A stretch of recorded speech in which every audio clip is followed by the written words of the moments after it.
Hi friends, ഇന്നത്തെ വീഡിയോയിൽ പറയുന്നത് നമ്മുടെ ഫ്രിഡ്ജിലുള്ള ബാഡ് സ്മെൽ ഒഴിവാക്കാനുള്ള ഒരു ടിപ്പാണ് കേട്ടോ. ഇതിനായി ഞാൻ ഇതുപോലെ ഒരു മൂടിയാണ് എടുത്തിട്ടുള്ളത്.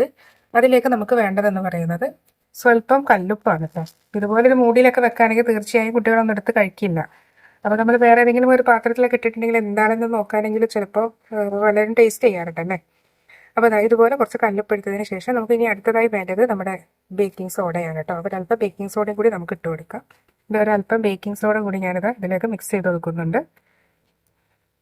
ഇനി ഇത് നന്നായി ജസ്റ്റ് ഇതിലേക്ക് യോജിപ്പിച്ചതിന് ശേഷം നമുക്കിതൊന്ന് ഫ്രിഡ്ജിലേക്ക് വെച്ച് കൊടുക്കാം കേട്ടോ. അപ്പോൾ നമുക്കിതൊന്ന് ഫ്രിഡ്ജിൽ നമുക്ക് ഡോറിൻ്റെ സൈഡിൽ ഇവിടെ എവിടെയെങ്കിലും ആയിട്ട് നമുക്കൊന്ന് വെച്ച് കൊടുക്കാം. അതായത് പോലെ ഏതെങ്കിലും ഒരു സൈഡിൽ നമുക്കൊന്ന് വെച്ച് കൊടുക്കാം. കുട്ടികളൊന്നും എടുക്കാത്തൊരു സൈഡിൽ ഇതുപോലെ അടിയിലൊക്കെ ആയിട്ട് നമുക്കൊന്ന് വെച്ച് കൊടുക്കാം.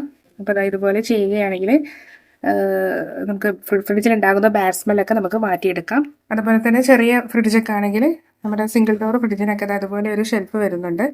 അപ്പോൾ ഇതിലേക്ക് ഇങ്ങനെ വെച്ച് കൊടുത്താലും മതി കേട്ടോ. അങ്ങനെ വെച്ച് കൊടുക്കുകയാണെങ്കിൽ തന്നെ നമുക്ക് ആ ഒരു ബാഡ് സ്മെല്ലൊക്കെ നമുക്ക് ഫ്രിഡ്ജിൻ്റെ ബാഡ് സ്മെല്ലൊക്കെ വലിച്ചെടുക്കാൻ ഈ ഉപ്പും അതുപോലെ തന്നെ ബേക്കിംഗ് സോഡയും നല്ല സപ്പോർട്ട് ചെയ്യും. അപ്പോൾ ഇതുപോലെ ഒരു മിക്സ് ഉണ്ടാക്കിയതിന് ശേഷം നമ്മുടെ ഫ്രിഡ്ജിൽ വെക്കുകയാണെങ്കിൽ ബാഡ് സ്മെല്ലൊക്കെ ഒഴിവാക്കാൻ പറ്റും. അതുപോലെ തന്നെ മറ്റൊരു ടിപ്പാണ് നമ്മുടെ ഈ ന്യൂസ് പേപ്പർ എന്ന് പറയുന്നത്. ഈ ന്യൂസ് പേപ്പർ നമുക്കിത് ഇതുപോലെ ജസ്റ്റ് ഒന്ന് നനച്ചു കൊടുക്കാം. ഞാനിത് ന്യൂസ് പേപ്പർ നന്നായി നനച്ചു കൊടുത്തിട്ടുണ്ട്. ഇനി ഇത് നമുക്ക് ജസ്റ്റ് ഇതുപോലെ ഒന്ന് ചുരുട്ടി കൊടുക്കാം കേട്ടോ. ഇതുപോലെ ഒന്ന് ജസ്റ്റ് ഒന്ന് ചുരുട്ടാം. അതിനുശേഷം ഈ ഒരു ബോള് നമുക്ക് ഫ്രിഡ്ജിൽ വെച്ച് സൂക്ഷിക്കാം കേട്ടോ. ഫ്രിഡ്ജിൽ നമുക്കത് ഇത് എവിടെയെങ്കിലും ഒരു സൈഡിൽ ഇതുപോലെ എവിടെയെങ്കിലും ഒരു സൈഡിലായിട്ട് നമുക്കൊന്ന് വെച്ച് കൊടുത്താൽ മതി.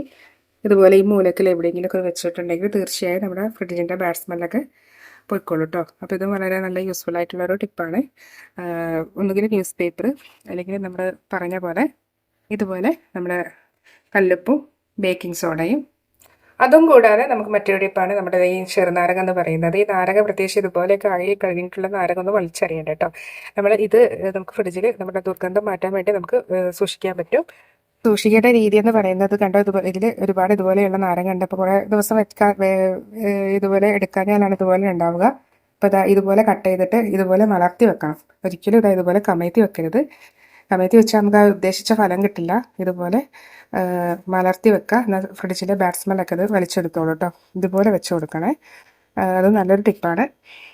അതുപോലെ തന്നെ മറ്റൊരു ടിപ്പാണ് നമ്മുടെ ഈ ചായപ്പൊടി എന്ന് പറയുന്നത്. ഒരല്പം ചായപ്പൊടി അഥവാ ഒരു 2-3 സ്പൂൺ ചായപ്പൊടി നമുക്ക് ഒരു മൂടിയിലോ ഒരു പാത്രത്തിലോ ഇട്ട് ഞാൻ കാണിച്ച് തന്നെ ആ ഫ്രിഡ്ജിൻ്റെ ആ സൈഡിൽ എവിടെയെങ്കിലും സൂക്ഷിക്കുകയാണെങ്കിൽ തീർച്ചയായും നമുക്ക് ആ ഒരു ബാഡ് സ്മെല്ല് കളയാൻ പറ്റും കേട്ടോ. അപ്പോൾ ഇത്രയധികം ടിപ്പുകളൊക്കെ നമ്മുടെ ഫ്രിഡ്ജിലെ ബാഡ് സ്മെല്ല് കളയാൻ വേണ്ടിയിട്ട് ചെയ്യാറുണ്ട്. അപ്പോൾ ഇതൊക്കെ ഒന്ന് ട്രൈ ചെയ്ത് നോക്കുക. അതിനുശേഷം ഫീഡ്ബാക്ക് അറിയിക്കാം.